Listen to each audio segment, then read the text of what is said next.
It's the WPIAL Blitz Show podcast. My name is Bruce Badgley, and I'm joined by Mr. WPIAL Blitz, Ian McMeans. Ian, I tell you what, how fast has this season gone? My gosh, we only have 2 more weeks in the regular season, and then it's playoff time. Incredible, huh? Yeah, we are right down to it now that, the season's coming to an end. Last week we kind of said, oh, this is sort of the calm before the storm, that the next 2 weeks are really gonna, be the thick of it with the playoff races and everything. And there weren't a whole lot of, upsets or anything else this past week. It was a lot of kind of what you expected from a results standpoint, but nevertheless, overall, we are now primed to, hit the ground running this week with a ton of teams that have opportunities to clinch playoff spots. The playoff races are in full swing. And for a number of players out there, as much as you hate to say it, like, they only have 2 games left in their high school career. I mean, we're getting to that, winter play basketball season. Yeah, winter play basketball season. I That's like that. shout out to Carlo Zovko from the WPIAL Insider. He used to say that all the time. He'd call it winter play basketball. Yeah. Well, yeah, I know guys play a lot of, a lot of multi-sport athletes out there, but still in all, a lot of football to be played, a lot of meaningful football to be played. So why don't we go ahead and get this puppy started? Yeah, sure. So, thank you everyone for tuning in and joining us this evening. We certainly appreciate everyone, tuning into the WPIL Blitz show. Did you have me carry this for a little while yet? Yeah. I Okay. have. I'm good. I'm good. I've got. Yeah. Hold on. I was just trying to put some finishing touches on a slide with some history stuff on it, but we're all good. It's the show is live. The show must go on. So we will persevere. Well, even with all of the stuff that we've added this year, my God, look at each particular year we do this show, we just continue to kind of add to it. Obviously, we've got your expertise with all the history or whatever like that, but gosh, we added the PA football history segment. Now we've got top fives for both big school and small school. We got the media stuff. I'll tell you, we just keep kind of adding on there, and it seems like the fans like it every single week. We got a few more people watching. Don't forget out there, fans, subscribe to the YouTube channel, the Sports Stream Premium YouTube, and get the alarm bell so that I mean, it's on or about 9:15, depending on getting the kids to bed or what have you. So Yes, you getting know, at when my least that children go to sleep. exactly. So that's the best reason why they need to subscribe and hit that alarm button so that when we do go live, they can just come right to their phone or what have you. And that's the best part about it is, it's on demand as well. But we actually have more live viewers on tonight getting ready for the program than I recall. That's we really thank all of the viewers so much for watching the show regularly. They seem to have a regular crowd, and we have an awful lot of fun doing it, and it sure seems like everybody has a really enjoyable time, watching it, every aspect of what we're talking about with football, right, Ian? Oh, absolutely. Yep. And, we always try to thread that needle of being entertaining and informative. So, speaking of being informative, I have a ton of content for tonight's show. Hopefully, everyone finds it enjoyable also. But thanks to those joining us. You obviously know where to find us on YouTube, either watching us live or later. Check us out on Twitter, Facebook, or our rarely used Instagram account. But most importantly, all of my articles on steelcityblitz.com. Today, I published the playoff clinching scenarios for this Yeah. week, so you can go check out and see what everyone needs to do to get in. We'll also run through it on the show, but if you don't want to listen to me talk for an hour and a half, you can also just go there and read it, as well as we'll have a games of the week preview on Friday and our WPIAL standings page, which we'll also run through here on the show, because we like to give our viewers the full WPIAL Blitz experience, but it's all there for you too to go back and reference. Yeah, that's the best part. This is kind of a synopsis of everything that's out there for anybody to read anytime they want to. Yep. Okay, so some key results from this past week. Like I said, the upsets of the week, I kind of had to stretch for a couple of these, but the biggest wins, Knock clinching a playoff spot with a big win over Freeport. Wow. Big, not score wise. And remember last week I said I think Freeport's good enough defensively to keep this close. And really, Knock scored 2 touchdowns in like a 4-minute segment of the game. And other than that, it was pretty close the rest of the game. So I wasn't terribly wrong, even though it was still a 19-0 defeat.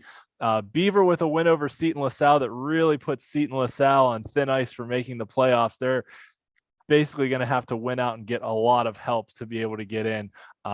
It's troublesome for Seton's playoff hopes, although considering they were winless last year, just to get back to where they are is a pretty big accomplishment this season, and kind of right in the middle of the pack, even if they just missed the playoffs.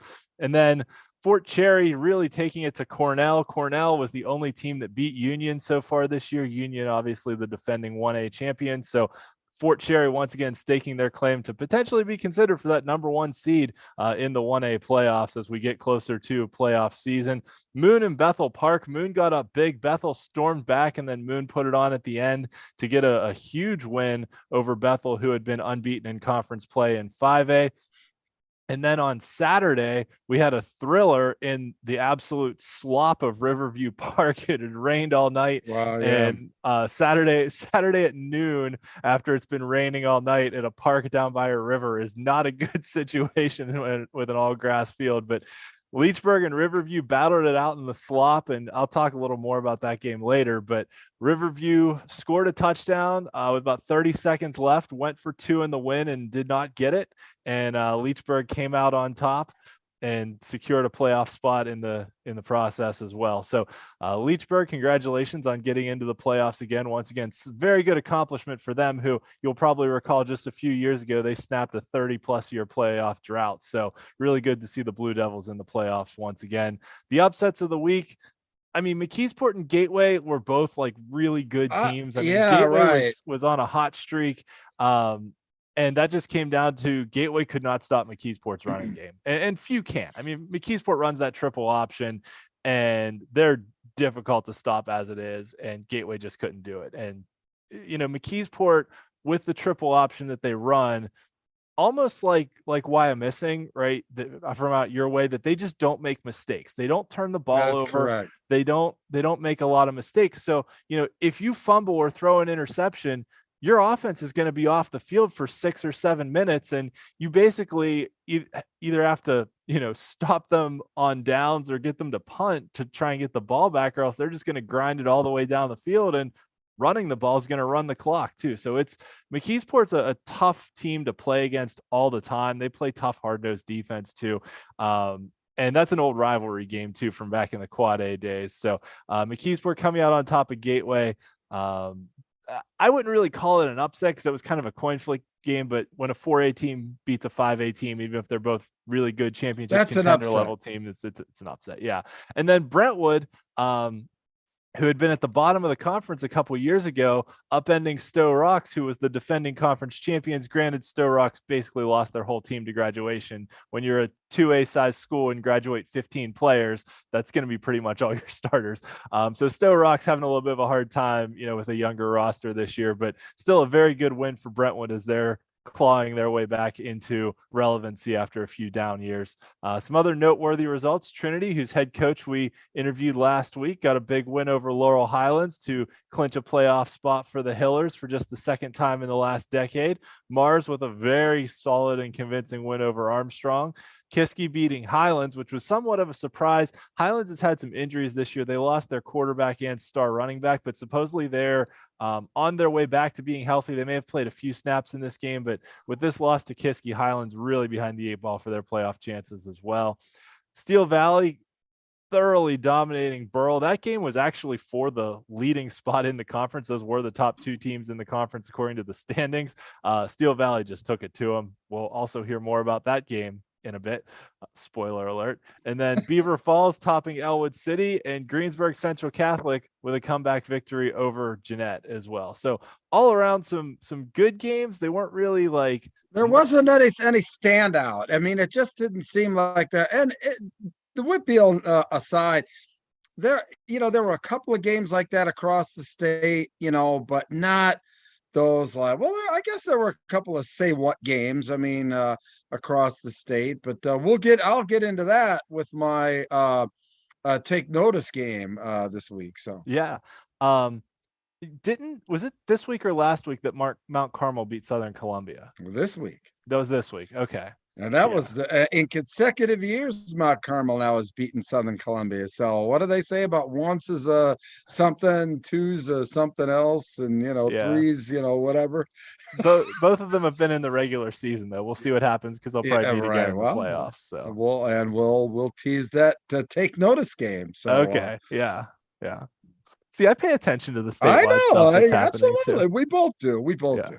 Yeah. Okay, so I mentioned I would talk more about the Steel Valley game. This week's player of the week, we've talked about him before, and this time Donald Barksdale from Steel Valley is our Go MVB player of the week. 258 rushing yards, 5 touchdowns, along with a 40-yard receiving touchdown to tie the Steel Valley school record for 6 touchdowns in one game. And thanks to the internet and Huddle, we now have the ability to share some highlights too. And you'll see from this that the way he can just turn on the jets and just pretty incredible stuff is just wild. Love that field. Yeah. And then this is his receiving touchdown, sneaks into a pocket in the zone, makes some guys miss, and is gone. And Burrow was no slouch team. Like I said, Burrow was in second place in the conference coming into this game. They were 3-1 in conference play, and Steel Valley just took it to them really with the explosiveness of Barksdale in the running game. And he's been doing this all year. I mean, he's been on our list of, top players almost every week, it seems like, because he's putting up 5-6 touchdowns. And, when you have moves like this and breakaway speed on top at the 2A level, it's tough to beat.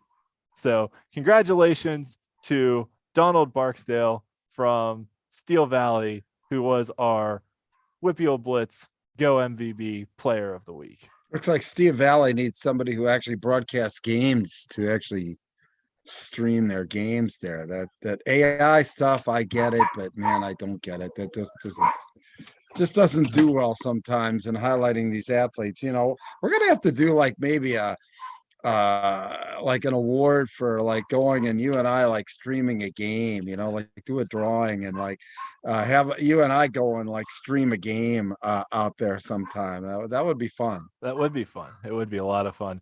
And the other thing I'll say too, with the, stationary cameras and stuff, there are a lot of schools that do broadcast their own games, but I realize for these players trying to get their highlights up on Huddle, a day or two after the game happens, those are probably the easiest ones to access and to cut up clips from. So it is. And like I said, the other thing that I find too is the fact of so many of these players aren't going to go on to the next level. So having somebody announce their name on a high school football game that they can, it goes way beyond, the fact of, oh yeah, we're streaming the game out there on this AI camera or whatever like that. It goes beyond that. I mean, an actual production broadcast, and this is just my pitch, and it's not for Bruce Badgley, it's for all these schools, for what that means to the kids out there on the field, that you're giving them that opportunity to, to have a guy announce it, whether it be on radio or, video or whatever like that. It's just, it's very impactful to that family. That's for sure. But I digress. Yes, absolutely. And we will pitch some of that stuff a little bit later too. Yeah, we will. Lots of teasers in tonight's show. I know, man. All right. So some of our other top performers, Barksdale, just for the weight of the game, being against the second place team in the conference and all that, with a 6 touchdown performance, obviously was our player of the week. But shout out to Armand Hill from West Mifflin, a freshman running back, put up 300 plus yards and 5 touchdowns in the first half. And West Mifflin has a couple other really good running backs, and plugged in the freshman this week and just absolutely rolled over a Quaker Valley team who's not very good. But nevertheless, Armand Hill, 313 yards and 5 touchdowns. I think he only had 16 carries. So that's like a touchdown every 3 carries, give or take, for a freshman. So we'll be hearing his name a lot more in the future. John Wetzel from Latrobe had over 200 yards of total offense, 5 total touchdowns. Quadir Stribling, the quarterback from Sarah Catholic. Watch out for Sarah Catholic. They had a slow start to the season, but they are rolling right now. Their passing game is clicking, and they're going to be a force to be reckoned with come playoff time too, because they've got things clicking right now that weren't clicking early in the season. And then I mentioned that Riverview Leechburg game earlier, with Leechburg holding on to win, but Carlo Bizzato, the running back from Riverview, in the muddy swamp of their grass mud field, ran for 418 yards and 3 touchdowns, but was stuffed at the goal line on the 2-point conversion try to win the game. But nevertheless, still gets a shout out in our top performers for putting up 400 yards in a muddy mess of a field. Wow. Matt Seg, the quarterback from Fort Cherry, who we seemingly talk about every week, another 5 touchdown performance in a big game against a good Cornell team. Yeah. He's everywhere. I mean, you see him, he's pictured at the Pitt game. I mean, everybody wanted to get their picture with Matt Sieg. Yeah. And he's only a sophomore. I mean, we get to see him for 2 more years. This is 2 awesome. plus years. Yeah. Yep. 2.5 years. 2.5 years if they go deep in the playoffs this year. Yes. Yep. And I will say, this list also features a number of underclassmen. Armand Hill is a freshman at West Mifflin. Seg is a sophomore at Fort Cherry. And then Javen Peel, the quarterback from Western Beaver, is only a freshman. And he's right up there on the WPIAL passing list. Actually, that's just outstanding. Outstanding. Yeah.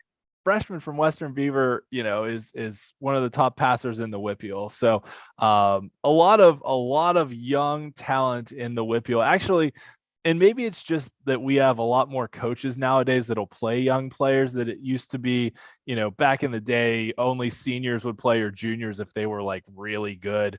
But now I think a lot, just because of numbers, a lot more coaches have to play young players. But this feels like the most, especially in the lower classifications. Now, I guess that wasn't Brad Birch. I mean, he started as a small school as freshman, to kind of moved his way up. But most of these are small schools where they almost have to play it. Yeah.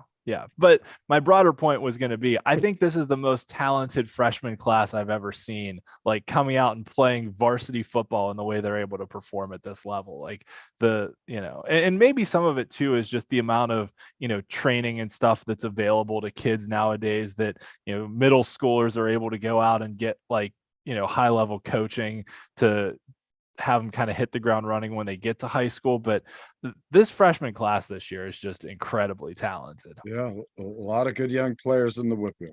Yes.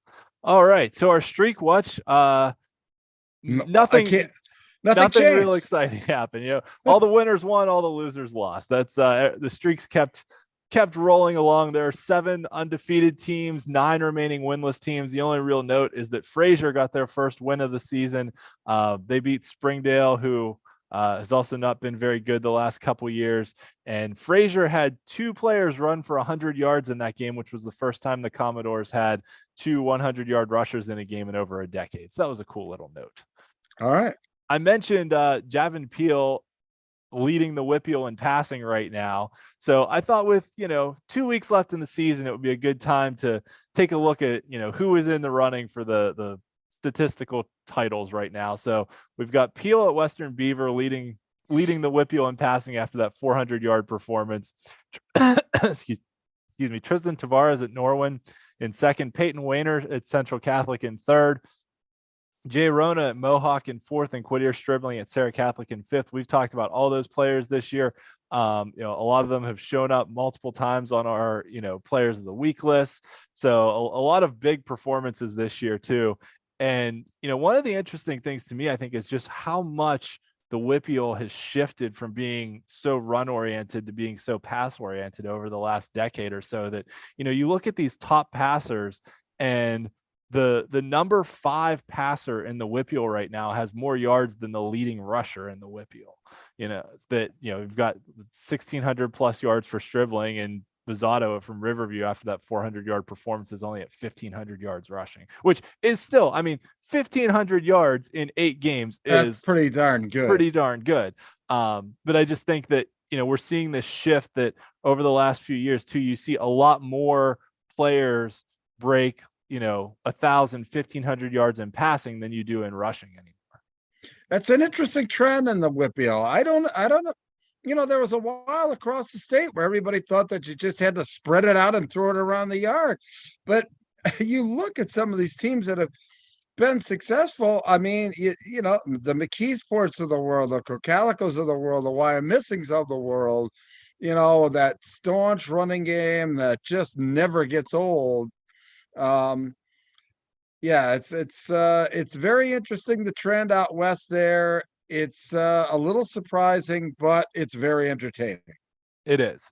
And I think the other thing too, though, and you see this in professional football, not so much in college football, because you get all the bowl games are played in the South or in ideal conditions, but in professional football, you still have to be able to run the ball when the weather turns bad. You have to be balanced. To go on the road in the playoffs or something like that. And in high school football too, you got to go play out in the elements. There's no domes in Pennsylvania. We're not Texas, that you got to go outside and play in the elements in the playoffs. And to win, you got to be balanced. You got to be able to do both. And I think we saw that with the state champions last year too, the ones that have come out of the WPIAL. Pine Richland had a good running game. Penn Trafford had a good running game when they won it. Bell Vernon had a good running game when Aliquippa beat McDevitt 2 years ago. They had a solid running game. So yes, you need to be able to throw to make big plays, but you also you still have to run the ball too. Correct. All right. And speaking of receiving, so we've got another talented young player, Scoop Smith, who's only a sophomore at Woodland Hills. He should be a household name very soon. This kid is insanely talented. The yardage leader right now, Ian Olson from Armstrong, the receptions leader, tied with Ryan Petrus from Bethel Park.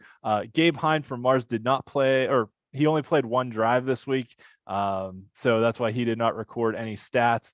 But nevertheless, Scoop Smith is definitely a name to keep an eye on.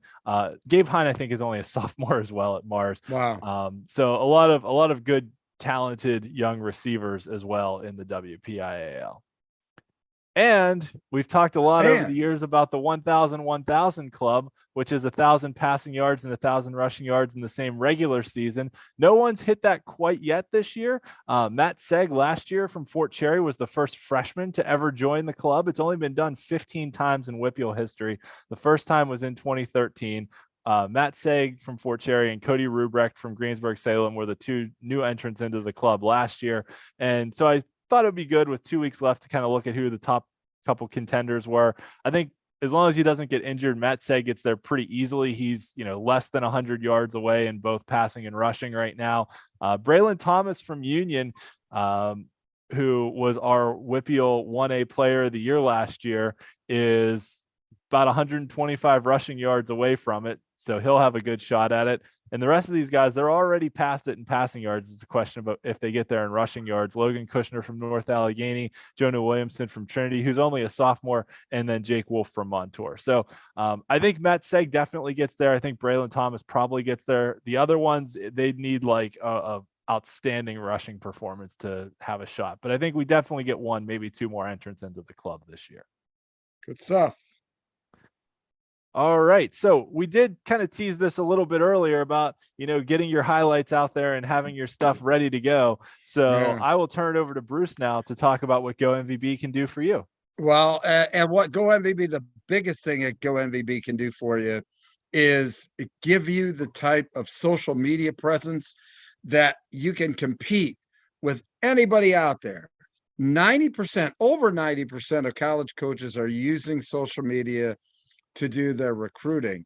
They're going to contact you, they're going to find you out on social media. And the main thing is that you've got to have a great social media presence because of all the competition that is out there, not only from the high school level, but the college level too. There are guys that are in the transfer portal that you've got to compete against, and you've got to come across well. Go MVB does that for you. They are a public relations firm that builds your profile, that's going to create your highlight tape, that's going to get you noticed. And that's what it requires if you want to play college sports at the next level. Go MVB goes way beyond football. They do all sports, but obviously, since this is a football show, we'll focus, on football. But gomvb.com/SSM special. We've got some special pricing on these programs on our webpage there. But all we say and all Ian and I talk about, don't listen to us. You just go and see some of the profiles and see and just follow Go MVB and what they're doing for their athletes. Man, you're going to say, I've got to get me one of these, and it's Go MVB. So check it out.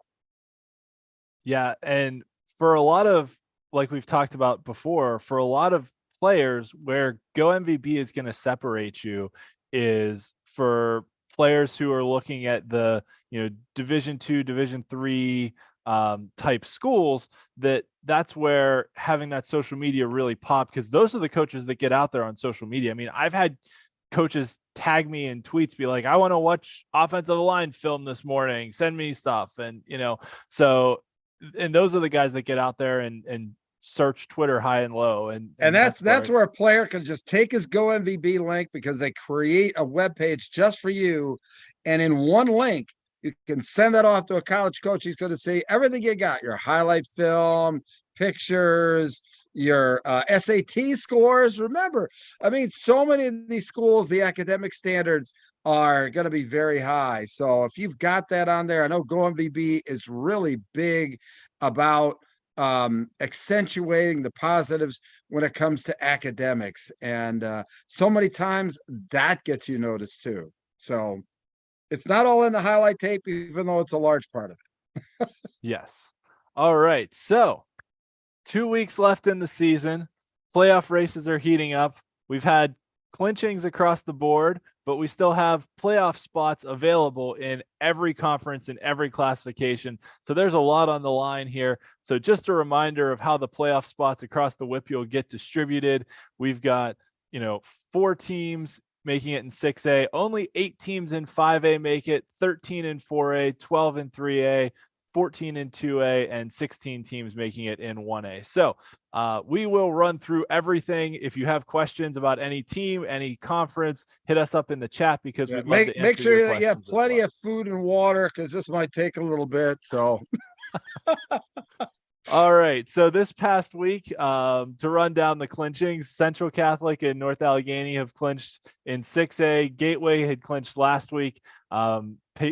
Peters Township also clinched a playoff spot. In 4A, McKeesport, Latrobe, and Trinity clinched in the Big 7. Mars and North Catholic in the Greater Allegheny. And then Aliquippa, Montour, Central Valley, and West Allegheny all clinching in the Parkway. In 3A, Knock clinched their first playoff spot in 8 years. Congratulations to them. East Allegheny also gets in. Elizabeth Forward, Bell Vernon, and Southmoreland are in. Avonworth and West Mifflin also in. In 2A, Steel Valley, Washington, McGuffey, Neshannock, Mohawk, and Western Beaver all in the playoffs. And the only 2 conference titles out of the 17 that have been decided so far are the ones in 6A and 5A. So those conference crowns still available for teams to claim. In 1A, Union and Southside Beaver have clinched in the Big 7, Fort Cherry and the Black Hills, Clairton, Jeanette, and Leechburg in the Eastern Conference, and then California, West Green, and Jefferson Morgan for the first time in a decade has clinched a playoff spot. Fantastic. Yeah, those are great stories. Yes. So as we dig into this, I know I've talked with a lot of folks on Twitter about this. We've talked a lot about it on the show. The WPIAL conferences are only made up of teams from that classification. There are no mixed conferences. Conference record is the sole determining factor of conference standings and how you make the playoffs. If there's a tie in conference record, it goes to the head-to-head results. If there's a three-way or multi-way tie after that, it goes to Gardner points, which is a strength of victory metric. And then after that, it's tiebreaker points, which is a margin of victory metric. So in 6A, like I mentioned, the other three teams are still in the hunt for the final two playoff spots. So Central Catholic, North Allegheny have clinched.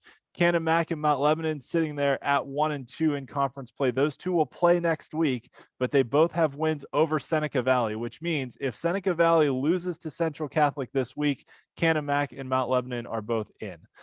Seneca Valley needs to win out, which means beating Central Catholic and North Allegheny in order to get in the playoffs, which is about as tough of a challenge to get into the playoffs as you can have. Yeah, that just isn't happening. So yeah, so if Seneca loses one out of their last two games, then Cannon Mac and Mount Lebanon are both in. Yeah, so they can plan on that. Yeah.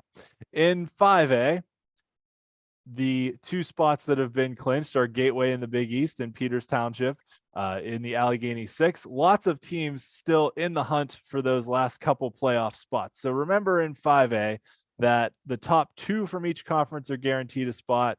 The three third place teams, two out of those three will make the wild card. Just a wonderful job on that graphic, my friend. That's incredible stuff, Ian. That is just absolutely incredible. So that is shout out to Chris, which is at END2008 on Twitter, for making these graphics.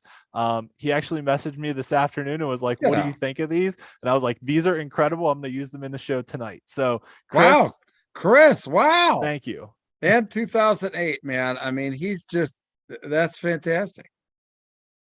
Yeah, Chris is the man. Chris does all these great graphics for us for Eastern PA football. He's awesome. All the helmet logos on my standings pages and everything. Chris provides the logos. So yeah, this is just excellent. Football's a better place having in 2008. That's for sure. Yes, absolutely. I wholeheartedly agree with that. Okay. In the Allegheny 6 conference, Peters Township has clinched a playoff spot. They have not yet clinched the conference title. They play a non-conference game this week, but they would clinch the conference title if Bethel Park loses their game to South Fayette. Moon can clinch a playoff spot since they just beat Bethel Park this past week. Moon has an opportunity to clinch a playoff spot with a win over Upper St. Clair and a Bethel Park loss, because remember, only the top two get in. So it's going to be tight. That said, if by some way the top three end up in a three-way tie, all three would get in. The third place team in a three-way tie scenario. Oh my would get God. Well, I mean, it wouldn't be at this point, it wouldn't be that hard, right? Peters beat Moon. I know. So all you would need is Bethel Park. Bethel Park has to win out, right? Bethel Park beats South Fayette this week, beats Peters. But they're 3-5 on the year. I mean, but look, there is a shot. I mean, there is a shot. Yeah, and Upper St. Clair, even though they're sitting in 5th right now in the standings, is not out of this by any means. If they beat Moon this week, then they play South Fayette next week, and if they win out, they'll have a shot at making the playoffs potentially too. So there's a lot of, and South Fayette's still in it too. So there's a lot of football still to be played here. A lot of things still to be decided in the Allegheny 6 conference. 2 big games this week that'll be in my games of the week article that posts later, because these are just 2 massive games. Yeah. In the Big East Conference, Gateway has clinched the conference title. Penn Trafford and Franklin Regional will play next week. The winner of that game will finish 2nd. The loser will be 3rd and will be in the wild card mix. And this is why I said that in a 3-way tie for first in any of the other conferences with only 1 loss, they would make it as a wild card, because one of these 2 teams between Penn Trafford and Franklin Regional will have 2 conference losses. So that's just how it's going to be. The game to watch this week in this conference, though, is Norwin against Gateway, because if Norwin were to somehow upset Gateway, like I said, you got those Gardner points, which is that strength of victory metric that would add Gardner points to both Penn Trafford and Franklin Regional bolstering their resume because they both beat Norwin, but both lost to Gateway. So it would actually be better for them if the teams they beat win more games. Sure. In the Northeast Conference, Sometimes that's worse than the power ranking. They're trying to figure that out. That's why I'm here to figure these things out. I will say though, your listeners, watchers of the show are lucky that we don't have power rankings, because I would have those things diagnosed down to like the 5th decimal point of like, if this happens and this happens and this. So at any rate, well, the cascading effect of 1-loss records of all of your opponents. I mean, good luck. This won't surprise you, but I have a spreadsheet that does it for all the Whitfield teams. I totally believe you. All right. In the Northeast Conference, no one has clinched here yet. Penn Hills and Woodland Hills can both clinch spots with wins this week. There is also the 3-way tie scenario of if Pine Richland beats Woodland Hills this week and then Woodland Hills beats Penn Hills next week, they could all tie and all make the playoffs. North Hills not out of it yet, but really has a long way to go because they would have to beat Pine Richland next week and get some help from some other places as well. But nevertheless, Penn Hills and Woodland Hills and Pine Richland all in pretty good spots, but that Woody High Pine Richland game should be a great one this week. We'll see, how Pine Richland comes out now after they, beat Central Catholic a few weeks ago, and how they go after Woodland Hills. And Woodland Hills has a really good passing game with Cam Walter and Scoop Smith, who we mentioned earlier. So should be a good one this week. I think that Pine Richland really has to win this game, just for nothing more than the mental aspect of getting back into the mindset that they can be a 5A champion. I think, that is so key for them to come out on top this week. Absolutely. And I agree with that. And you got to get into the playoffs. So getting a win over Woodland Hills, it doesn't mathematically clinch them a spot, but they play North Hills next week, who hasn't been real strong this year. So I think Pine Richland getting a win over Woodland Hills would put them in a really good spot to have very good momentum going into the postseason. Yeah, and we're going to have to do something with Gardner points. Yeah. All right, on to 4A, where we've had a lot more clinchings happen just because more teams make the playoffs. So there's a lot more teams have separated themselves. In the Big 7, McKeesport, Latrobe, and Trinity have clinched. Thomas Jefferson and Connellsville play each other this week and are still in the hunt. In the Greater Allegheny Conference, we have Mars and North Catholic that are in. Hampton, Armstrong, Kiski, and Highlands still have mathematical possibilities of getting in. And then the Parkway, where 5 teams make it, 4 of them have clinched.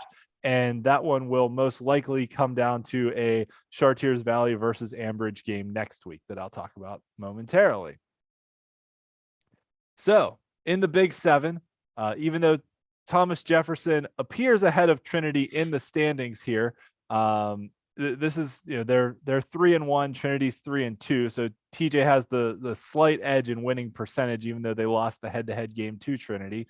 That said, TJ is not out of the race for the conference title yet. If they beat Connellsville this week and then beat McKeesport next week, they will win or share, and probably win based on tiebreakers, the conference title. So TJ, even with that one loss to Trinity, not out of the race for the conference title yet. They absolutely thumped Ringgold this past week. It was like 71-0. As we saw on our streak watch, Ringgold has the longest losing streak in the WPIAL and got an angry Thomas Jefferson team coming off an upset loss. So that was not a good combination. Yeah, not a good recipe for there. Ringgold there. But nevertheless, this conference, we've got McKeesport against Latrobe this week. And if somehow Connellsville upsets TJ, the winner of that McKeesport Latrobe game would clinch the conference title. But I'm just saying. But TJ clinches a playoff spot with a win over Connellsville and would have a shot next week against McKeesport at the conference title, regardless of the McKeesport Latrobe result this week. So a lot of things still to be decided here, but for all intents and purposes, TJ is not mathematically clinched yet, but they have a very good shot of getting in. And they're a team you're not going to want to play in the playoffs. Really, none of these teams you're going to want to see in the playoffs. I know. Half of them we probably won't, but we'll give them hope. Well, I mean, I'm just saying, like, if you draw Trinity in the first round of the playoffs as a team that's beaten Thomas Jefferson this year, like, that's not a team you want to see No, absolutely come to your place, or even right. Latrobe, who's been very solid. If TJ somehow, winds up finishing like 4th in the conference and is like the 8, 9, or 10 seed, like, if you're Aliquippa and get the number 1 seed, you do not want to see Thomas Jefferson as the number 8 seed or number 9 seed underneath you and have to play them in the quarterfinals. Whether they're 9 or whether they're 2, they still have to beat them.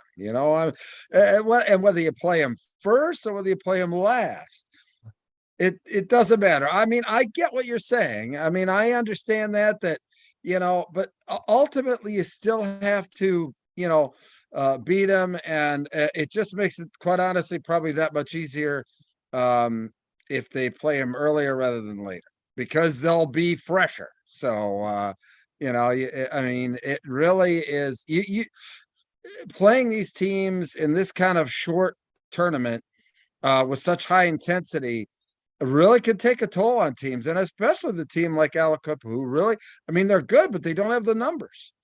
So, the earlier the better, I think, but that's just me. I want to see him play in the championship game. I almost said at Heinz Field. I'm like, wait, no, it's not Heinz Field anymore. It's Acrisure. Same. I want to see him play, in the championship game. But nevertheless, I'll put it this way. Aliquippa does play at Heinz Field. It's their field. It is.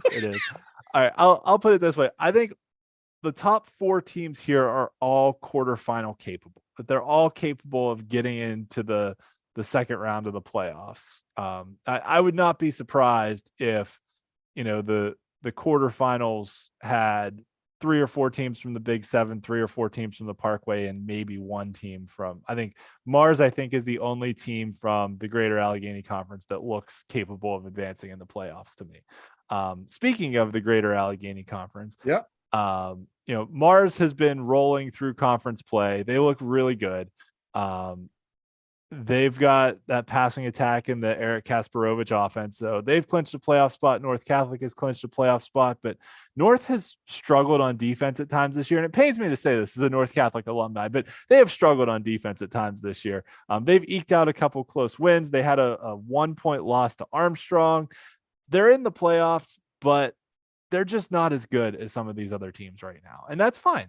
This is their second year in 4A. They were a very good 3A team before that. So they're still figuring it out, but they're in the playoffs, but I don't expect them to go very far just based on what I've seen of them this year. They got thumped by Avonworth this past week, and Avonworth's a great team, but Avonworth's the 3A team. So, Hampton can clinch a playoff spot this week with a win or a Highlands loss. So 4 teams are going to make the playoffs here, but there's some potential for some craziness happening in the middle because, Hampton's beaten Armstrong beat North Catholic beat Hampton. So depending on how some of these other results shake out, we have the opportunity for some tiebreakers and craziness to come into play here, which will be fun to talk about next week as we, are entering the final weekend of the season. That is correct. In the Parkway Conference, the top 4 all clinched. The top 4 are all very good teams. The top 4 here are also all very capable of making the quarterfinals.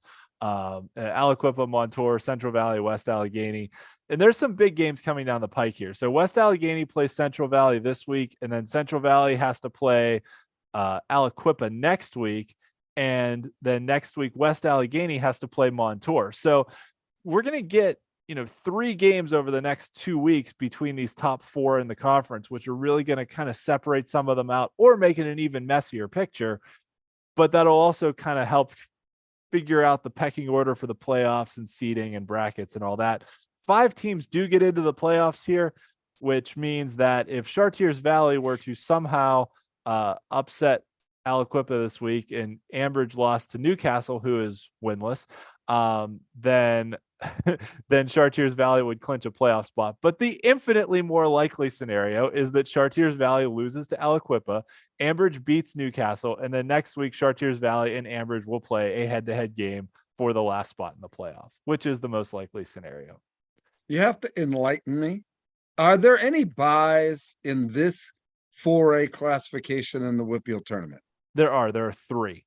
But Okay, they're not guaranteed to go to the conference champions. Last year, okay. Yeah.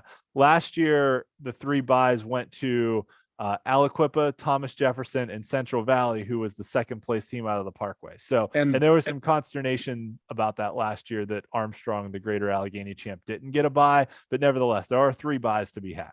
Yeah, and that's the key. That's the key of even not necessarily the conference champion in this division, but who else besides the conference champion is going to get a bye in the postseason, because that bye week is going to be very, very important, because this 4A bracket is a minefield. And for a team to get to the championship with one less game, that's huge. That's huge, huge, huge, I think, in this 4A bracket. I completely agree with you. Yes. And I think right now, as things stand, if things play out the way they are, if McKeesport wins if McKeesport goes on to win the Big 7 conference, which would mean beating Latrobe this week and TJ next week, I think Aliquippa gets the 1 seed, McKeesport gets the 2 seed, but then that 3 seed, like you said, the other bye is wide open. Wide open. Who's ever going to get it has a distinct, so much advantage there. It's not funny, because that time of year, like I said, with the level of competition, you only want to have to play. I mean, you want to play 1 less game. So, yeah. That said, if TJ wins out, I think it very well could be Aliquippa 1, TJ 2, McKeesport 3. Well, that's where that Trinity loss, could be the X factor in the entire 4A bracket. If somehow, due to that loss, that Thomas Jefferson doesn't get a bye, that could be big. I think that could be the biggest thing in the entire 4A bracket, but that's just me. Yep. And we'll see how it all plays out. And Montour's been a very good team this year. If they win out, they're certainly in the mix for that as well. They beat Central Valley. They play West Allegheny next week. So if they're looking at a Montour team that their only loss of the year was to Aliquippa, and they've got wins over Central Valley and West Allegheny, and Montour beat Mars earlier in the year, then that's a really easy way to put Montour ahead of Mars. Even if Mars wins the Greater Allegheny Conference, you can say, well, they played Montour head to head and lost. So yeah. All right. On to 3A, where Bell Vernon is the defending champions, clinched a playoff spot in the Interstate Conference. Elizabeth Forward and Southmoreland also in there. Knock, who we've talked a lot about, interviewed their head coach a few weeks ago, clinched in the Allegheny 6 conference. East Allegheny also clinched there. And because there's only 6 teams in these top 2 conferences, everybody's still alive for the 4 playoff spots, because they've only played a couple conference games so far. So everybody is still mathematically alive. Some teams have much better chances than others. And in the Western Hills, Avonworth and West Mifflin are in. Beaver and South Park have the advantage for the last 2 spots, but Seton LaSalle and Quaker Valley not mathematically eliminated yet.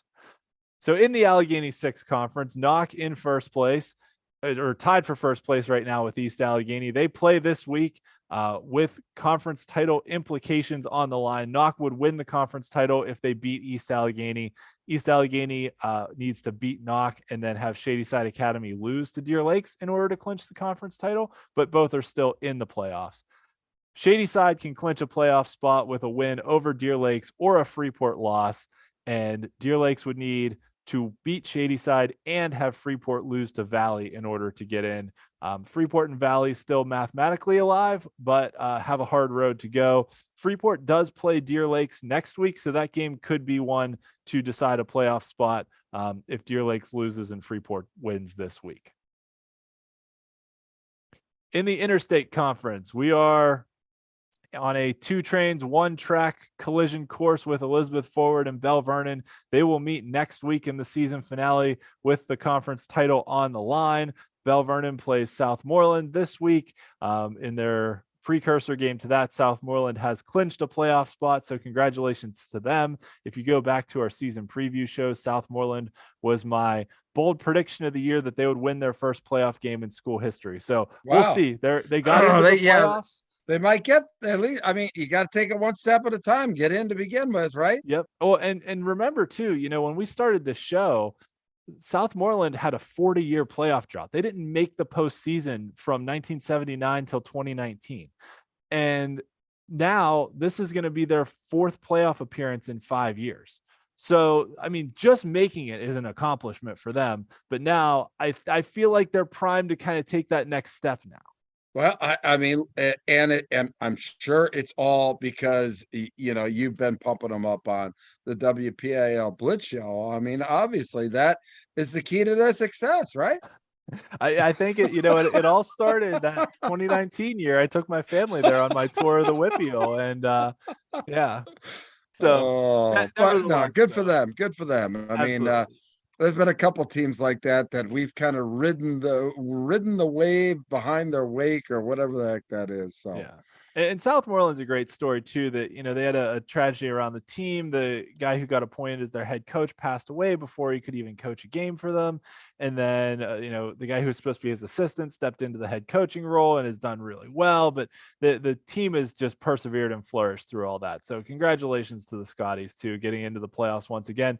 They have the game against Bell Vernon this week, obviously, but then a showdown against their arch rivals, Mount Pleasant, next week. Mount Pleasant can clinch the last playoff spot in this conference with a win over South Allegheny, which I fully expect them to do this week. In the Western Hills Conference, Avonworth has a stranglehold on the conference title race. They haven't mathematically clinched it yet, but they have wins over West Mifflin and South Park and Beaver. If they beat Seton LaSalle this week, they will clinch the conference title. Or if West Mifflin were to lose to Hopewell, which not likely, but Avonworth should beat Seton LaSalle. Seton's been better, but they're at 4-4 right now after going 0-10 last year, so they're improving. But they were sitting at 4-1 at one point this year, and we were kind of like, wow, Seton LaSalle might challenge Avonworth for the title. And they've played close games against West Mifflin, against South Park and Beaver. They just lost them all. So, when you have a situation like that, it's tough to get in the playoffs when you lose all those close games. But yeah, exactly right. I mean, but it also sets them up very well for next year because they have some talented young players. And remember, like Knock, who we just talked about, they were 1-9 last year, but they lost like 4 games by less than 10 points. So, as you take that next step, you turn some of those close losses into close wins. That's how you really go from being 1-9 to now, Knock is 7-1. So, and is playing for the conference title this week. So it's pretty, once you start building that and have those talented young players that are going to come back, the arrow is certainly pointing up for Seton LaSalle. Yeah, clearly. Beaver clinches a playoff spot with a win over Quaker Valley this week. South Park plays a non-conference game, obviously against McGuffey, but could clinch a playoff spot if Quaker Valley loses. So this one, only 4 teams make it, could be pretty much wrapped up heading into next week if Avonworth beats Seton LaSalle, and then if Quaker Valley loses to Beaver, Avonworth will have the conference title, and the other 3 teams, South Park, Beaver, West Mifflin, will be in. And yeah, that'll pretty much be it. I'm just saying, it could be all wrapped up after this week. Yeah. On to 2A, where we have Steel Valley, after that big win over Burrell, having clinched a playoff spot in the Allegheny Conference. McGuffey and Washington having clinched in the Century Conference, and Neshannock, Mohawk, and Western Beaver having clinched in the Midwestern Conference. Lots of teams still in the hunt here. So since you asked on the previous one with 4A, I actually didn't ask about 3A. 4 teams get buys in 3A, but in 2A, the top 2 teams get buys. So that is meaningful because there are 3 conferences, but only 2 teams get buys. Mm-hmm. So 2 out of the 3 conference champions will get buys, but it's going to be interesting to figure out who those 2 are. So in the Allegheny Conference, Steel Valley has been rolling right now. Amani Christian and Sarah Catholic, their head-to-head game was canceled a few weeks ago. At this point, doesn't look like they're going to make it up because both teams are probably pretty comfortably in the playoffs. They haven't mathematically clinched yet, but if they both win this week, then they'll be in. Doesn't look like they'll make up the game. They'll just let the WPIAL seed them as they will. Burrell can also clinch a playoff spot with a win this week. And then Derry could clinch a playoff spot if they beat Burrell and Ligonier Valley loses. So a lot of things. 5 teams are going to make the playoffs here. Amani, Sarah, Burrell in very strong position to make it. And Derry in decent enough position, but still has a head-to-head game against Ligonier Valley next week that could have playoff implications if Derry loses to Burrell this week. But Derry could get in with a win and some help this week too. So, I think Sarah plays Steel Valley next week, and that'll kind of give us a good sense of where they are because they've had 3 big victories now over kind of the bottom tier teams in the conference, but they've been playing really well too. So some of the ills that plagued them early in the year, they've gotten past. They had some defensive struggles in the first couple games, gave up a bunch of points, but their defense has been playing a lot better lately. Their offense is clicking. So we'll see now, with Sarah playing Apollo Ridge this week, and then the big one against Steel Valley next week with conference title implications. So we'll see where they land. But I think Sarah's a dangerous team heading into the playoffs. Amani Christian's a very dangerous team heading into the playoffs. And Steel Valley is the defending champions. If they beat Sarah next week, I think is in line for the number 1 overall seed in 2A. Well, as we go into next week, one of the things that I think that I'll be looking at in your analysis or whatever like that, or who are some of the teams that are going to be the higher seeds that are going to be like the Pine Richland team, or a team that's going to make as a higher seed a deep run in the postseason. That's what I'm kind of taking away from this week. It will take away from obviously as we go into next week, who are going to be some of those teams that even though that they're, a higher seed, that could make a deep run in the playoffs. So I think that that's something that everybody out there should be taking a look at right now. Yes, absolutely. Although I will say that sometimes it's worth looking at those lower seeded teams too, because like no one saw Union coming out of the number. Actually, that's what I mean. Like the higher seed, like actually, like like 11 or 12. Yeah, that basically can beat some of the higher seeded teams and make it for a WPIAL championship and or PIAA. Who are some of those teams? The diamonds in the rough in the WPIAL tournament. Yeah. Myself included in that group. I did not see Union coming last year. And right. Nobody did. Yeah. Yep. So that's what we all need to be looking for starting this week. Yes. So I will give you one of those in a minute. But first, in the Century Conference, McGuffey and Washington have clinched playoff spots. They will play next week with the conference title on the line. Waynesburg can clinch their first playoff spot in a decade with a victory over Stowe Rocks this week. Keystone Oaks, if they could somehow beat Washington this week, could clinch a playoff spot with a win and a Brentwood loss. But it's looking more and more like we'll have a Keystone Oaks versus Brentwood casket match next week, where the winner goes to the playoffs and the loser goes home and plays basketball. Got to throw in those 90s wrestling references every now and then, right? With the casket matches with the Undertaker, Yeah. This isn't WrestleMania, but it's close. It's close enough. It's close enough. Yeah. But McGuffey and Washington have just been powerhouses here. Really, really just rolled through the rest of the conference. But Waynesburg is a great story. We interviewed their head coach a few weeks ago, and you can go back and watch that. That was a great interview, and Waynesburg are a really, really fantastic story. That said, and one of those teams that I'm looking at, just what we talked about, one that could not the usual suspect that could make it to a WPIAL championship, and yeah. So the team I would say that would be my under the radar team, quote unquote, even though not really under the radar, is Beaver Falls, because Beaver Falls has made the last 3 2A championship games. They're 4-4 on the year.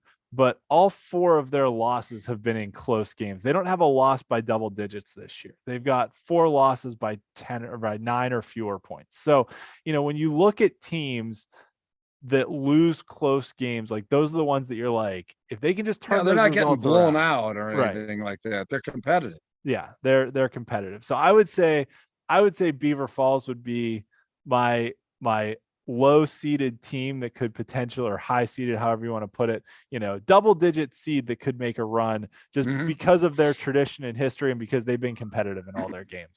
Yeah. That said, there's some really good stories happening here. You've got Neshannock and Mohawk up there in Lawrence County who are going to play next week for the conference title. Western Beaver could have a say in that as well as they play Mohawk this week. We talked about Western Beaver a bit earlier in the show with their freshman quarterback, Javian Peel, who's leading the WPIAL in passing right now, which that's another team that could potentially be dangerous in the playoffs when you've got the WPIAL's passing leader and he's only a freshman coming in.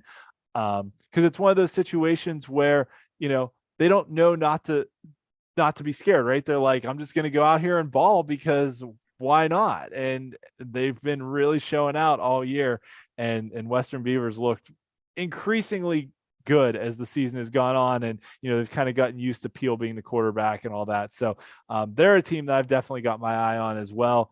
The potential good storyline here is Elwood City. Elwood has a chance to clinch a playoff spot if they could somehow upset Neshannock or get a Riverside loss.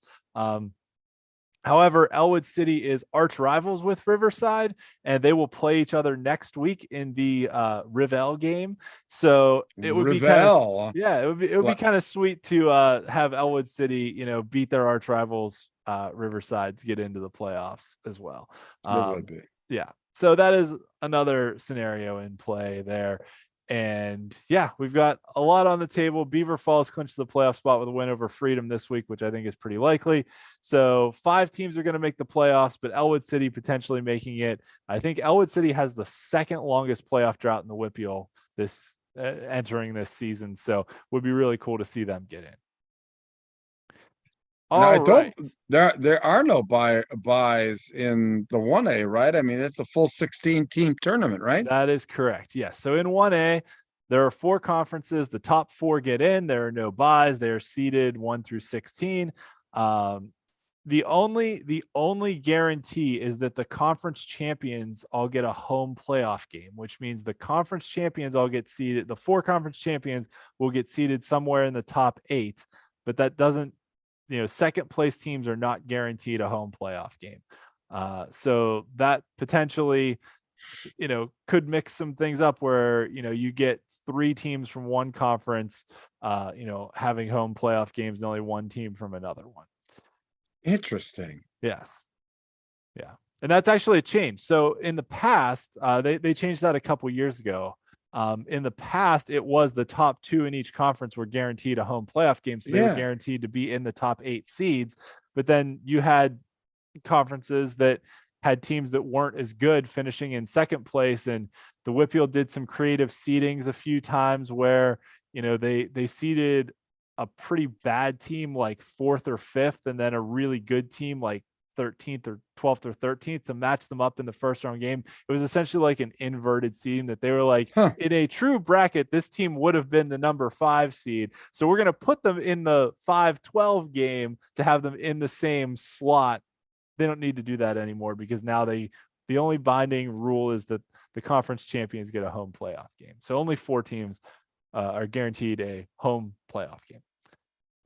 4 more teams will get one, but only 4 are guaranteed. Okay. In the Big 7 conference, Union, the defending WPIAL champions, off to an unbeaten start in conference play. Southside Beaver, one of the 7 remaining undefeated overall teams in the WPIAL. They play this week. Conference title on the line. This should be a great one. Union is the defending champs, lost to Southside Beaver last year pretty handily. Actually, it was like 35-7 or something. I think it was Union's worst loss of the season. So Union going to be out for a little bit of revenge. Southside Beaver, full disclosure, was my preseason pick to win the conference because I really liked what they brought back.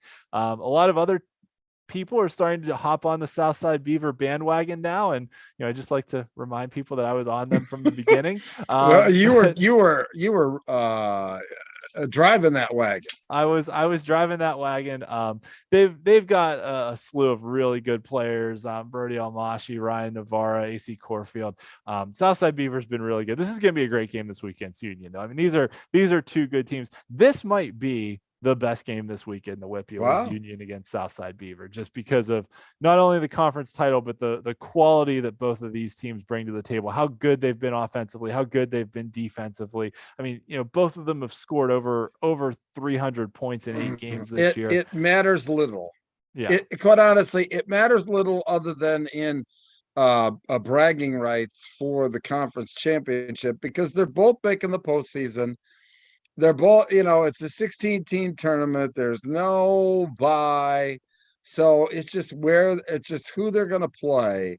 So I think, obviously you play for pride, but quite honestly, it probably doesn't have any bearing on this. And quite honestly, the coach that loses will probably have more ammunition for some teaching lessons than the other one. So that is possible. That said, it has been quite a while, I believe, since either team won a conference championship. I was actually trying to look it up quickly here, see if I could find it.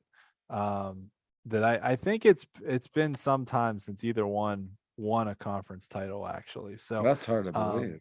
Yeah, I mean, Union had been for a long time kind of that team that was, always in the playoff hunt, but not quite there in the sort of championship contenders until they went on that run. And then Western Beaver has been a solid team for a while. I mean, they've won WPIAL titles, state titles, all that good stuff. So yeah, Union's last conference title was in 1979, and Western Beaver last won a conference title in 2007. Or sorry, what the Western Beaver, Southside Beaver. I'm talking about the wrong ones. That is my bad. I'm sorry. Ignore that. Okay, Southside Beaver last won a conference title in 1999, and Union last won one in 1979. So it's been a while. I was correct. I just said the wrong school from Beaver County. I apologize to everyone from Beaver County. But it's been a while since Southside has won one, 1999, and been a while since Union won one, 1979. So there is a bit at stake here from a historical tradition standpoint as well. All right, on to the Black Hills Conference, where Fort Cherry has a commanding lead for the conference title race. Fort Cherry 5-0 now with wins over Bishop Canevin, a win over Cornell. So they're in excellent shape to win their first conference title since 2013, when they shared the Black Hills Conference title that year. The last outright conference title they won was back in 2002. So Fort Cherry also having a historic pace to this season, obviously with Matt Seg, the sophomore quarterback. So they can clinch the conference title with a win over Carlinton this week. Bishop Canevin can clinch a playoff spot with a win over Ulsh this week. So some big games here. Also the potential, since only 4 teams make it, the potential for some craziness in the middle between Cornell, Burgettstown, and Ulsh. Cornell beat Burgettstown. Burgettstown beat Ulsh. So if Ulsh can beat Cornell, then we potentially have a 3-way tie happening there. The easier scenario is Cornell just beats Ulsh next week, but we've got to get there first. Sure. Yeah, that's right. Yeah. All right. On to the Eastern Conference, where Clairton, Jeanette, and Leechburg clinched playoff spots. Clairton in commanding control here, thanks to Greensburg Central Catholic's win over Jeanette. Clairton can clinch the conference title if they beat Fraser and Jeanette were to lose to Springdale. That's not likely, though, because Springdale's been bad and Jeanette's been really good. So more than likely, this will come down to the Clairton-Jeanette game next week, deciding whether the conference title goes to Clairton outright or gets split between Clairton, Greensburg Central, and Jeanette. Greensburg Central can clinch a playoff spot with a win over Riverview this week. Riverview, that narrow loss to Leechburg, put them in a really bad spot. They need to win out and need Greensburg Central to lose out to get into the playoffs. Finally, in the Tri-County South, California has the inside track to the conference title. They clinched the conference title with a win over Beth Center this week. Jefferson Morgan, shout out to them for snapping their long playoff drought. They clinched a playoff spot along with West Green. Those two will face off this week for the second place spot in the conference.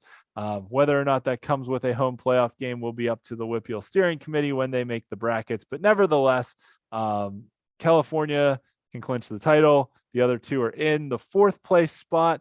Beth Center has the strong advantage right now. They can clinch that final spot with either a win over California this week or a Monessen loss to Mapletown. So Beth Center in good shape unless they were to lose and Monessen would win, in which case next week we would have a showdown between Monessen and Beth Center with playoff spot implications, another one of those casket matches that we love so much. So that concludes our rundown of all the standings and where things sit right now. Last week we mentioned that 4 of the 10 longest playoff droughts could end this year. 2 of them for sure are ending, with Jefferson Morgan and Knock having clinched playoff spots. Elwood City and Waynesburg are both in position to make the playoffs as the standings are right now. So we could see those streaks come to an end as well, which would be really cool for those 4 schools, and Knock in the mix for the conference title, which is going from like not having made the playoffs in the whole 6 classification era to now playing a game with the conference title on the line. So that's pretty cool for Knock.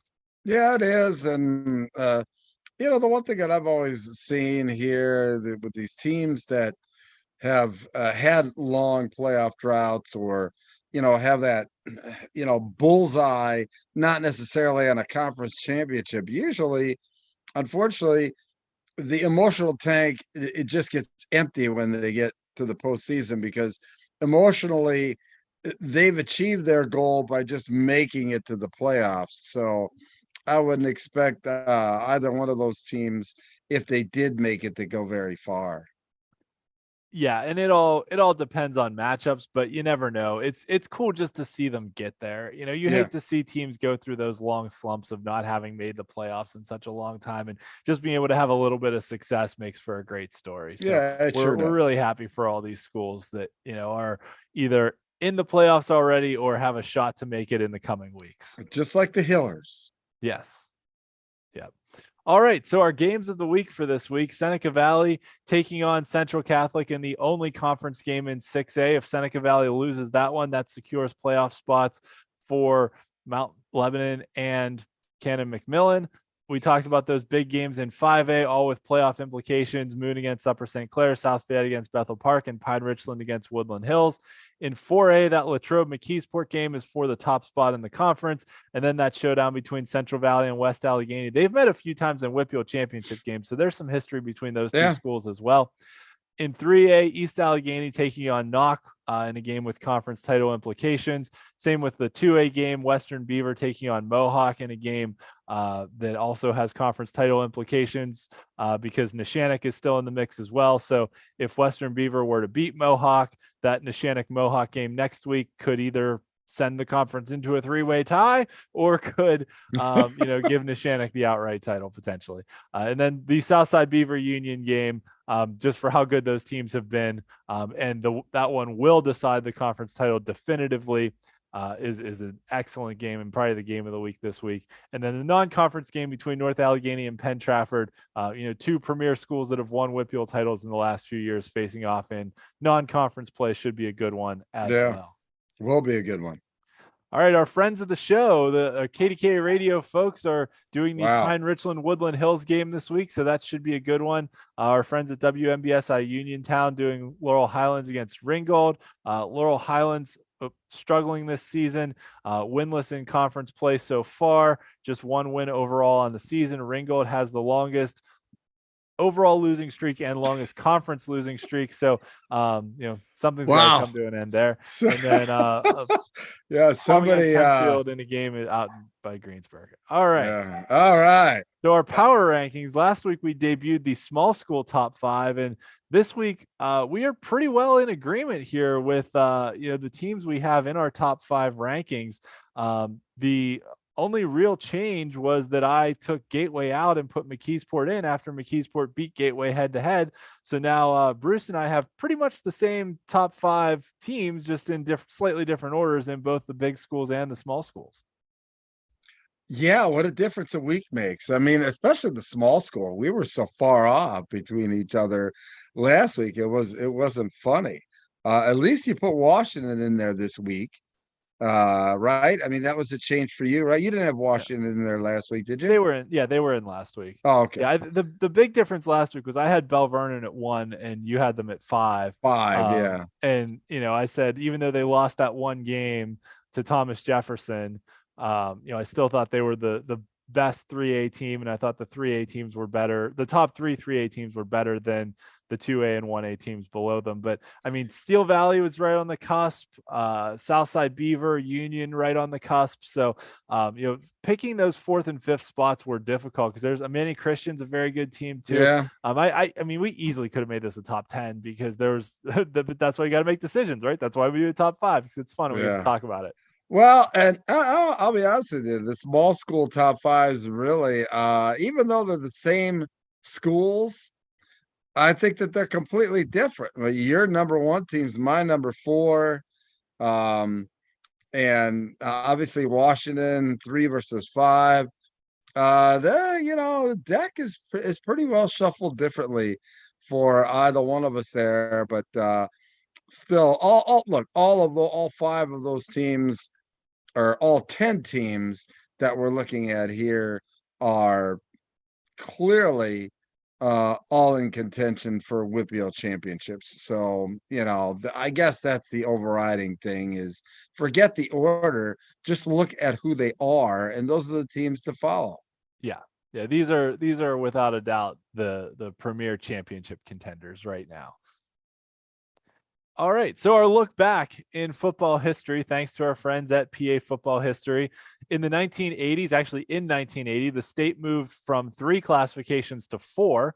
But interestingly enough, after the first cycle, so after that 1980-81 cycle, the WPIAL got some complaints, concerns from some of their member schools that in the newly created 4A, there was too much of a divide between the gigantic big schools and the slightly smaller schools that were in, the bottom end of 4A. So the WPIAL actually tested out creating 2 divisions within Quad A.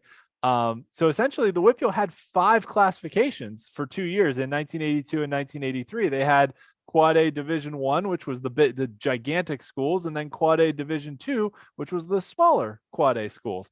And then AAA, AA, Single A as well, just like the rest of the state. Wow. The other big change was that, as we've talked about playoff progression over time, for a while we said, hey, just the top 2 teams in Gardner points made a championship game, and if there was one, they just got awarded the title in the 1930s and 40s and 50s. And then it became, starting in like the 50s into the 60s, it was, the top 2 in Gardner points are going to play for the championship, but you'd still have undefeated teams that wouldn't make it because they didn't have enough points. Right. And then we got into the 1970s, where as last week we kind of called 1973 like the birth of the modern WPIAL, that you had, all the conference champions are going to make the playoffs. So then all of a sudden you've got, now we've got semifinals, we've got finals, we had quarterfinals in some of them last week. But now in the 1980s, we went to full 8-team playoff brackets in every classification. So in 82 and 83, when there were essentially 5 classifications, there were 40 teams that made the playoffs. There were 8 from the 2 Quad A divisions and then 8 from each of the other ones. But full, quarterfinals on down. And that made a huge difference in Quad A Division 1, because I'm going to skip ahead and come back. Mount Lebanon finished 5-4-1 in the regular season. They were in 4th place in their conference and then stormed through the playoffs and won the WPIAL title. So picture the 1983 Mount Lebanon team down here from the Mount Lebanon Hall of Honor website. But, in prior decades that we've talked about, that team wouldn't have even made the playoffs. They were a 4th place team in their conference, middle of the pack, 500 barely above 500 team. And then all of a sudden, but now in the 1980s, we've got these 8 teams making the playoffs. Mount Lebanon goes on to win the WPIAL title, beating North Allegheny. Can you go 7-9. back to that page a second? Yeah. What was the final score of that? Jeanette wins title by a foot. Was that 10-4? No, it was 6-0. It was Jeanette beat that Cannon was his Catholic 6-0. record, maybe, but yeah. Yeah, they beat them 6-0. So the other note here is that the title games moved to Three River Stadium in 1983, which then started the tradition of the Steelers hosting the WPIAL championship games as well, because prior to this, they'd been played kind of all over the place at random high schools. There were years where they got played at 3 or 4 different high schools. So 1983 was the first year for games being held at the old Three River Stadium. We talked about Mount Lebanon. Plum beat Newcastle in the Quad A Division II. So there were 2 Quad A champions that year, and they both are listed as champions. That was Plum's only WPIAL championship, and this was also the last time they won a conference title until 2020. Well, no, what is that? It says during the Mustangs. What was that score? Is that the Plum game? Yeah, the Plum game was 10-6. 10-6. All right, Yeah. it looks like 10-4. I'm going like, wow, that's strangest. Yeah. Okay, pretty small print for these old eyes. Yeah, I'm impressed you were able to read that on the screen. If people want, I would recommend pause it on YouTube and zoom in or something. Or if you really want the picture, just ask me and I'll send it to you. Okay. Or ask our friends at PA Football History, who were the ones who found this stuff. Well, it looked like a 4, and I'm going like, I don't recall ever a football game ever ending with a team having 4 points. Win, lose, or draw. I can't recall a team ever scoring 4 points, but I'm sure you have. I was going to say, I think I was either in high school or college. It was so early 2000s. Iowa beat Penn State 6-4 in like the most disgusting football game you'll ever see, because it's Iowa. I don't remember one. Let's just say I hope I never remember one. The team scored 4 points. So yeah, Iowa beat Penn State 6-4 one time. But at any rate, what I just love this segment.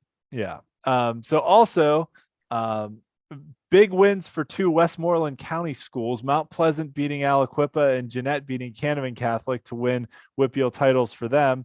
And then Western Beaver topping Fraser to win the single A title. So a couple shots here that, Mount Pleasant, North Catholic, we talked about last week on the show when we went through 1973 was when the Pittsburgh Catholic League, or the Pittsburgh Catholic League, merged with the WPIAL. So that was when all the North Catholic, Central Catholic, Sarah Catholic all came into the WPIAL.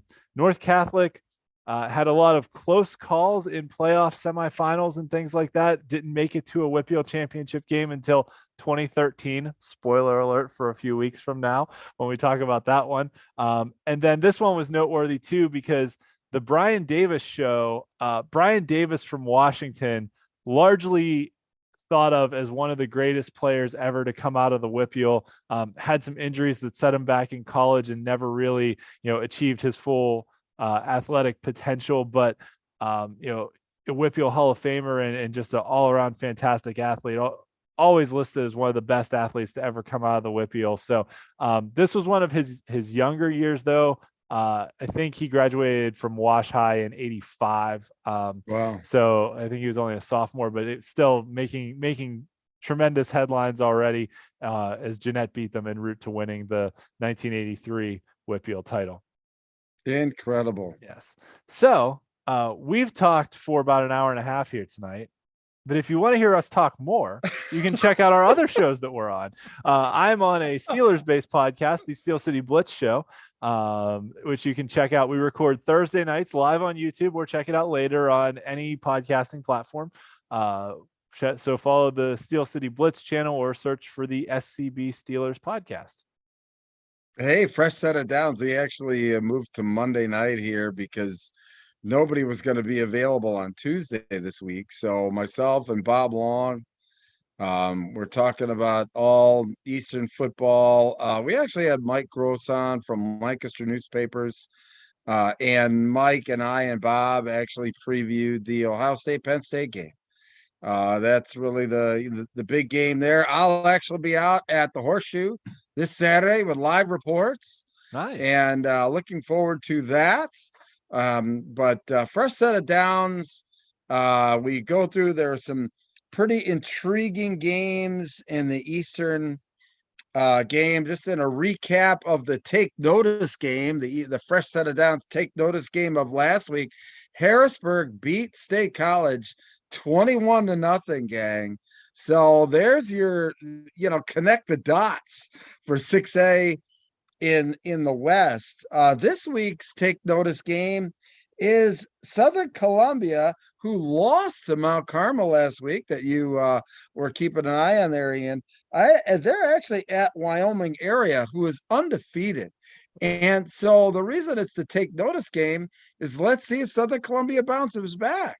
If they lose again, well, that kind of, opens a whole can of worms in 2A, I think, in the state of Pennsylvania. So the take notice game, Southern Columbia at Wyoming area. And if I recall correctly, Wyoming area won a state title a few years back, right? They beat Central Valley in the state championship game. Yeah, I mean, this, they're undefeated. I mean, this is definitely another connect the dots game here in 2A. I mean, to determine, obviously how wide open, the 2A championship's going to be this year. And I'll tell you what, speaking of 2A, a couple other Western Pennsylvania schools that aren't in the WPIAL, Westinghouse out of the Pittsburgh City League and Farrell out of District 10 are both playing really good football right now. Yeah. And I think the way that the 2A state bracket is set up, I think they would have to play in a quarterfinal before the winner of that one plays the WPIAL champion in a semifinal, just to get to the state championship game to play whoever comes out of the East. So, I mean, you're going to have a quarterfinal game, most likely in 2A, that has the quality of two teams capable of making it to the state championship game. I mean, you almost have a state championship level game in a quarterfinal, which is crazy. Yeah, clearly. And I'll be honest with you, I would be surprised that there would be a 2A challenge, unless it's Southern Columbia. I would be surprised that there would be a 2A challenger in the eastern part of the state that would challenge against those teams that you just talked about. That would be the same caliber. So that's why it's the take notice game, the fresh set of downs take notice game this week. All right. And we will keep our eyes on that one. Southern Columbia against Wyoming area. All right. Well, thank you everyone for tuning in. We really appreciate you sticking with us for the hour and a half we were live on the air. If you tuned in live and stay with us for this whole show, props to you. We certainly appreciate it. And we appreciate everyone else who watches the show later on, who comments, interacts with us on Twitter, Facebook, all that stuff. So thank you, everyone. We've got full coverage of everything that's happening as we come down to the wire here at the end of the regular season on SteelCityBlitz.com. I mentioned at the beginning of the show, all those playoff clinching scenarios I ran through, those are all posted on the website already. You can check out our standings page, as well as I will have a Games of the Week article posting probably either Thursday night or Friday morning. So keep an eye out for that as well, where we'll highlight some of the big games happening this week. So thanks everyone for tuning in. We really appreciate it. And we're getting into really the thick of it right now of, week 8, week 9, the playoff races are being decided before we get into the postseason. And this is really the exciting time of year. It really is, and it just accelerates, and it's amazing. Next week we'll get at least on the fresh set of downs, we'll get much more into the power rankings as we go into the final weeks of the season there. But I'll tell you what, this is an awful lot of fun. We thank all the fans. And we thank all their interaction. And most of all, I want to thank my good friend there, Ian McMeans, for all the great research and everything, and 2008 PA football history. Thank you so much for contributing to this show. I think it is one of the best shows where we have multiple contributors. And that's why we do it on YouTube here, so the fans can contribute there, ask questions, be involved. That's what this show is all about. It's about football here, not only in the WPIAL, but across Pennsylvania, right, Ian? Absolutely. Yeah. And, I just love talking high school football. I could do this for another hour and a half, to be honest with you, but I know that, out of respect for everyone else, that Well, I that's all won't right. do And that. look, remember, But they're on demand. They can fast forward. So I yeah, mean, that's true. But no, we are certainly appreciative of everyone that's, contributed, that, likes the show, that follows along with us. And, it's always funny to me when I meet people and they're like, "Oh yeah, you're like the WPIAL Blitz guy." I'm like, just a guy with a YouTube show. Like, I don't know. Like it always I blows hate my that mind when I line. I find, know you.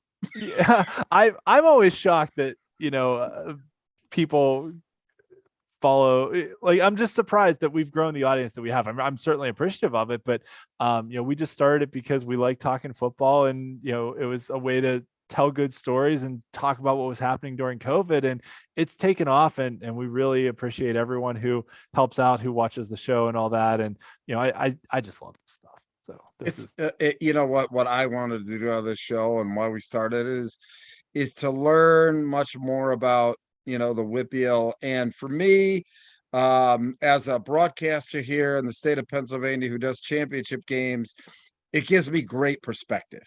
And I think that that's what's important about being covering high school sports, is having that perspective of ultimately, when teams meet. In that, I mean, we get so pigeonholed into our conferences and districts and whatever like that, but for me, I just love having that perspective, because that's where the fun is. yeah, it's great, because then you kind of know the story behind the team that's coming into the game. And what's for you being able to talk about, like last year you did state championship games, right? And even semifinal games too. Here comes Pine Richland. They started the season 0-3, and they turned things around and switched quarterbacks, and all of a sudden they're on this big winning streak. And Aliquippa, here's the whole story that comes with their program and all that. I love being able to tell those stories, and I think this show has given us both a platform to be able to do that, and to talk knowledgeably about what happens elsewhere in the state. Because honestly, before we started the show, I didn't follow the rest of the state very much. I followed the WPIAL, and that was pretty much it. So It makes it that much more fun, doesn't it it? It does. just It makes certainly it does. that much more fun. Obviously, we're fans of our areas, but it just makes it that much more fun when you can talk about teams all across the state of Pennsylvania. So anyway, Yep. listen, we'll be back again on or about 9:15 next Monday after the kids get to bed. Yep. So for my buddy Ian McMeans, I'm Bruce Badgley. Listen, thank you so very much for tuning into the WPIAL Blitz Show podcast. We'll see you next Monday. So long, everybody.